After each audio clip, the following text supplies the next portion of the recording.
শ্যামসুন্দর ব্লগে আপনাদের স্বাগতম।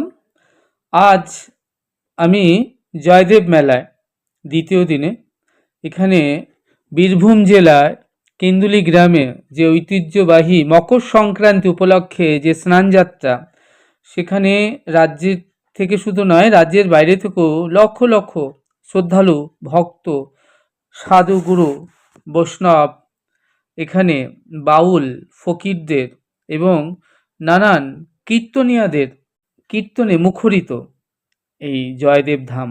আপনারা শ্রবণ করুন তার মধ্যে কিছু সুধাকণ্ঠী কীর্তনিয়ার সুমধুর কণ্ঠে লীলা কীর্তন।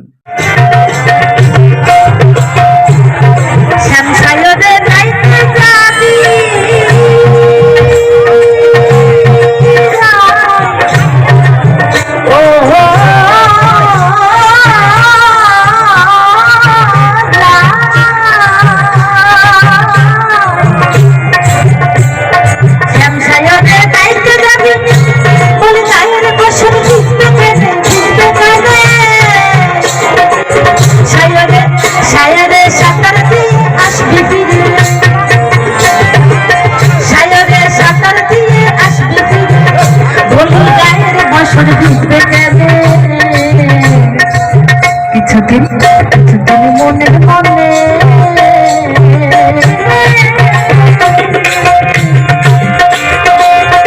আমার মনের কথা যাবে মনে, আমার মনের কথা যাবে মনে, আরো শিখে জানবে কেনে। কিছুদিন মনে মনে, কিছুদিন মনে মনে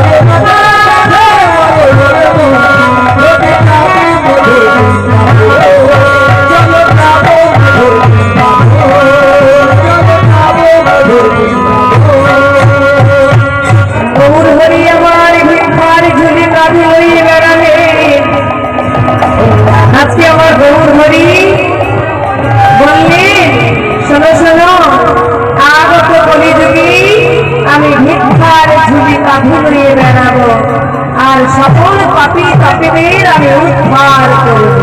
তিনি বললেন যে হে কলির জ্ঞানম্ব দ্বীপ, তোমরা বদন হরে কৃষ্ণ নাম বলো।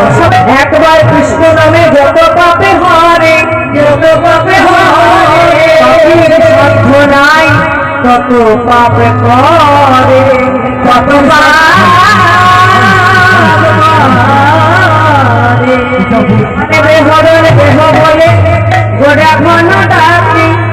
নদী আনাগরিগণে করিল বিপাকে, আজ বিস্ময় আরে আমি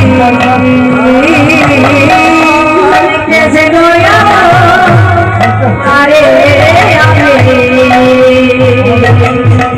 ভক্ত কবি জয়দেব উনি ভুল লিখেছিলেন শরদারামা খান্দানা মম শিরসে মন্দানা, এই পর্যন্ত লিখে আর লিখতে পারেননি। এই পর্যন্ত লিখি আর লিখতে পারলেন না। এই লিখে পদ্মাবতী নিজের স্ত্রীকে বলছে, পদ্মী তুমি আমায় গামছার ধুতিটা দাও তো, আমি অজয় নদীতে স্নান করে আসি। এই অজয় নদীর মাটিতে এখনো হরিনাম সংকীর্তন হচ্ছে, এই জন্য অজয় নদীতে স্নান করে আসি। তো গামছা ঘটি নিয়ে অজয় নদীতে স্নান করতে গেল। এদিকে জয়দেব স্নান করতে এসে না ভিজলে নেমেছি, না ভিজলে নেমে তর্পণ করছি। ভক্ত কবি জয়দেব কাঁদছে আর বলছি, হে ভগবান, আজকে আমার কি হলো? আমি তোমার গীত গোবিন্দ ওই শ্লোকটি সম্পূর্ণ করতে পারলাম না। রাধাবতী তুমি বড় না রাধারানী বড় আমি বুঝতে পারিনি ঠাকুর। তুমি আমার অন্তরে প্রবেশ করো, আমি যেন ঘরে গিয়ে লিখতে পারি।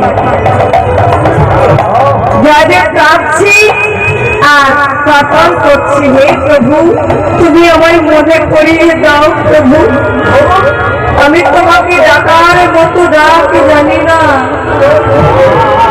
আমি তোমায় ডাকার মতো ডাকার মতো ডাকে জানি না, তোমার ডাকার মতো ডাকার মতো নাম জানি না। প্রভু গোটাই তো তোমার কৃপা হইল, হে প্রভু আমি তোমাকে ডাকার মতো ডাকে জানি না প্রভু, তাই তো তোমার কৃপা হয় না প্রভু। তুমি কৃপা করো দয়াময়, তুমি করুণা করো। ভগবান মনে মনে ভাবলেন, এই জয়দেব তুমি কেঁদো না, আজ আমি তোমার গৃহে যাচ্ছি। অন্তর্যামী ভগবান ভক্তের অন্তরের কথা জানতে পেরে চলে এলেন এই কেন্দুলি গ্রামে, বীরভূম জেলার মাটিতে এই কেন্দুলি গ্রামে। এখানে জয়দেবের বাসস্থান, সেই ছোট্ট চালা বাড়িতে, মাটির বাড়িতে এসে ভগবান উপস্থিত হলেন। দরজায় খটখট খটখট করছে।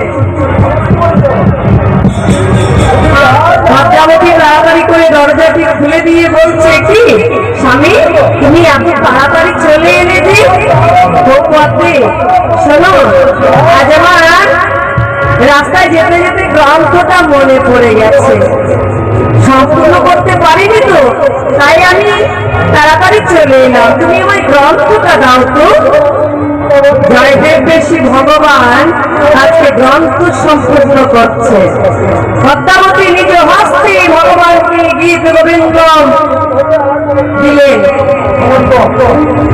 ভগবান নিজ হস্তে স্বর্ণাক্ষরে লিখলেন, যেখানে লেখা ছিল সরবরের ভঞ্জনন মম শির সুবন্দনম, তার নিচে স্বর্ণাক্ষরে লিখে দিলেন, দেহি পদ পল্লব মোদার,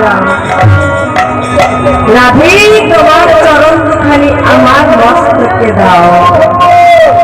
এবার ভগবান পদ্মাবতীকে বলছে, পদে তুমি আমায় এবার সেবা দাও, আমার লেখা হয়ে গেছে। পদ্মাবতী নিজ হস্তে স্বয়ং ভগবানের সেবা দিচ্ছে গো, কত ভাগ্যবতী সতী রমণী, নিজ হস্তে স্বয়ং ভগবানের সেবা দিচ্ছে। আসন জন পেতে দিয়েছি, সেবা দিয়েছে, ভগবান সেবা করছে।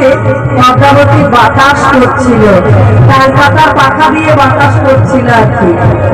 এইবার সেবা হয়ে গেল, যেই না স্বয়ং করতে গিয়েছে জয়দেব ভগবান, জয়দেব বেশি ভগবান কৃষ্ণ স্বয়ং করতে স্বয়ং করেছি। পদ্মাবতী পদ সেবা করছিল, পদ সেবা করতে করতে পদ্মাবতীকে বলছে, শোনো পদ্মে আমার সেবা হয়ে গেছে, আমি নিজে নিজেই ঘুমিয়ে যাব, যাও তুমি এবার প্রসাদ খাও। পদ্মাবতী প্রসাদে বসলো, সেবাই বসলো। এমন সময় ভগবান মনে মনে ভাবছে, এবার তো জয়দেবের আসার সময় হয়েছে, আর এখানে থাকতে হবে না, ভগবান আমার অন্তর্ধান হয়ে গেছে। আর ঘরে প্রতি বাইরে প্রতি এবার এবার জয়দেব কি করেছে, দরজায় এসে খটখট খটখট খটখট করছে। পদ্মাবতী একবার মুখে তুলেছে আর একবার মুখে তুলতে যাবে, এমন সময় দরজায় খটখট করছে। মনে মনে ভাবছে, দুপুরবেলা আবার কে এলো? দরজাটি খুলে দেখছি, এইবার কি স্বামী তুমি? আর জয়দেবও দেখছে সেবা করছে পদ্মাবতী। দেখি পদ্মে তুমি সেবা করছো? এদিকে পদ্মাবতী মনে মনে ভাবছি কি আমার ঘরে পতি বাইরে পতি ঘরে পতি বাইরে পতি ঘরে পতি বাইরে পতি বলো এখন আমি কি বা করি ভাবি পতি বাইরে পতি ও রালে বা করি ঘরে পতি বাইরে পতি যাদের বলছে কি পতি তুমি সেবা করছো কেন ভগবানের সেবা না দিয়ে আমার সেবা না দিয়ে আমি তোমার পতি তুমি সেবা করছো আগে আমার মনে হচ্ছে তুমি প্রতিদিন এইভাবে আগে সেবা করো পদ্মাবতীকে ভুল বুঝছি পদ্মাবতী বলছি শোনো স্বামী তুমি আমার কথাটা শোনো তুমি আগে আমার কথাটা তো শোনো বলছে আচ্ছা ঠিক আছে বলো বলছি শোনো তুমি এলে গ্রন্থ চাইনি আমি তোমায় গ্রন্থ দিলাম তুমি গ্রন্থ সম্পূর্ণ করলি তারপরে সেবা করলি শয়ন করতে তুমি শয়ন করছিলে আমি তোমার পদ সেবা করছিলাম তুমি তো বললে প্রসাদ পাও তাই আমি প্রসাদ পাচ্ছি স্বামী আমার ঘরে পতিকে শয়নে রেখেছি আচ্ছা ঠিক আছে তুমি তো এখানে আছো আমি একবার ঘরে গিয়ে দেখে আসি ছুটে ছুটে ঘরে গিয়ে দেখছি কেউ নেই ভগবান তো অন্তর্ধান হয়ে গেছে জয়দেব বলছে কি আমার শ্লোক সম্পূর্ণ করেছে কে গ্রন্থ চেয়েছে আচ্ছা ওই গ্রন্থটা নিয়ে আসো তো পদ্মাবতী তাড়াতাড়ি করে গ্রন্থটা দিল যেই না গ্রন্থটা দিয়েছি অমনি পাতা উল্টে দেখতে পাই যেখানে লিখেছিল জয়দেব সারগরে দেখান্দানা নম শিরসি মন্দানা তার নিচে স্বর্ণাক্ষরে লিখে দিলেন দেবী পদ পল্লব মুদারা এই জয়দেবের জায়গায় এসে যদি তার কথা একটু না বলি মাগো তাহলে খুব মন খারাপ করে পরিবার কি আমি তো লিখেছিলাম সরবরাহ খান্দানার নমশির শিবন্দনা আর আমি লিখতে পারিনি এটা তো কেউ জানতো না আমি তো কাউকে বলিনি আমাদের প্রভু আমাদের গৃহে এসেছিল তাই তো প্রভু এই শ্লোক সম্পূর্ণ করে দিয়ে গেছে তাছাড়া তো কেউ জানে না এই কথা পদ্মাবতী বলছি কি স্বামী তুমি সত্যি কথা বলছো হ্যাঁ গো পদ্মী স্বয়ং ভগবান আমাদের গৃহে এসেছিলেন এসেই শ্লোক সম্পূর্ণ করে দিয়েছে হে ভগবান তুমি গৃহে যখন এলে তুমি আমার কাছে ধরা দিলে আমি তোমার পদ সেবা করলাম তোমাকে সেবা দিলাম তুমি তোমার রূপটা কেন দেখালে না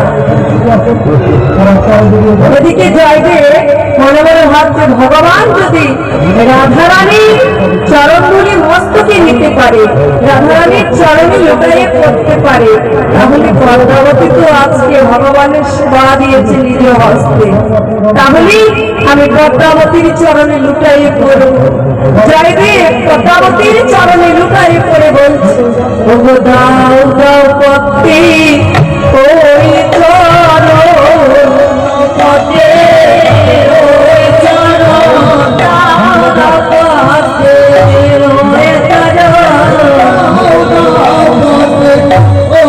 চরণ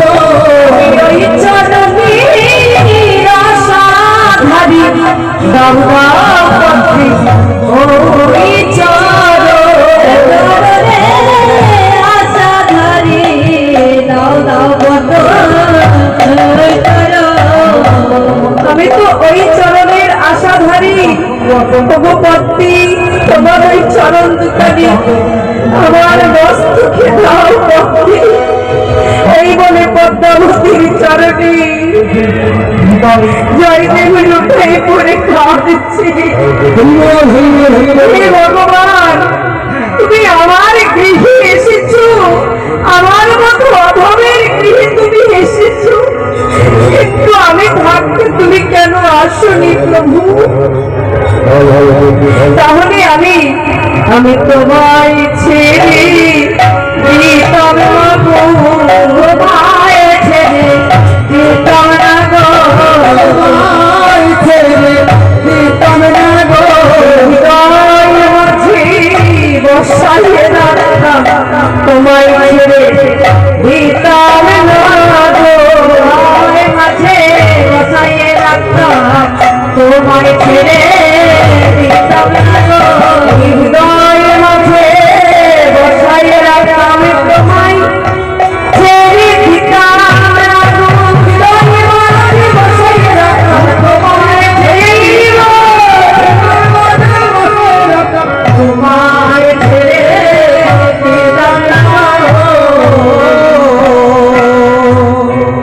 এদিকে পদ্মাবতী কি ভাবলেন যে দুটো পতি যার সেই তো সতী, আমি এক জগৎপতির সেবা দিয়েছি আর আমার নিজের পতিরও সেবা করি, তাহলে মা দুই পতি যা সে কখনো সতী হয়? কি মনে হয়? একজন নিজের প্রতি আর একজন যদি অন্য কারো অমুককে ভালোবাসা যায় তাহলে সে সত্যি হবে? কখনো না। তাহলে একজন নিজের প্রতি আর একজন জগৎপতির যদি ভজনা করা যায়, যেমন পদ্মাবতী নিজে সেবা দিয়েছিলেন ভগবানের, তাহলে দুই পতি যার সেই তো সতী, দুই পতি যার সেই তো সতী, দুই পতি যার সেই তো সতী, দুই পতি যার সেই তো সতী, ঘরে পতি আর বাইরে পতি, দুই পতি যার সেই তো সতী, ঘরে পতি আর বাইরে পতি, এই জগতে সব জগতে ঘরে পতি আর বাইরে পতি, এই জগতে সব জগতে ঘরে পতি আর বাইরে পতি, দুই পতি যার সেই তো সতী, দুই পতি যার সেই তো সতী, ঘরে পতি আর এক জগৎপতি। হরিবল হরিবল। তাহলে এই সেই ভক্ত কবি জয়দেব, যিনি চার অক্ষর নাম পেয়ে লিখতে বসেছিলেন শরদরলা খান্নানা মম শিরসি মন্দনা। হরিবল হরিবল। সেই বৃন্দাবনের বংশীধারী আজ সোনার নদিয়াতে সচি গর্ব সিন্ধু মাঝি উদয় হলে। আপনাদের ডাকে আমার ডাকে কারোর ডাকে আসেনি, অদ্বৈত ঠাকুরের ডাকে আমার গৌর হরি সোনার নদিয়াতে এলেন। এই অদ্বৈত ঠাকুর গৌর হরি হইতে 52 বছরের বড়। নাভা দেবীর গর্ভে অদ্বৈত ঠাকুর উদয় হয়েছিলেন। তো গৌর হরিকে প্রতিদিন গঙ্গা জল তুলসী পত্র দিয়ে আহ্বান করতেন, এই গৌর হরি তুমি এই সোনার নদিয়াতে উদয় হও।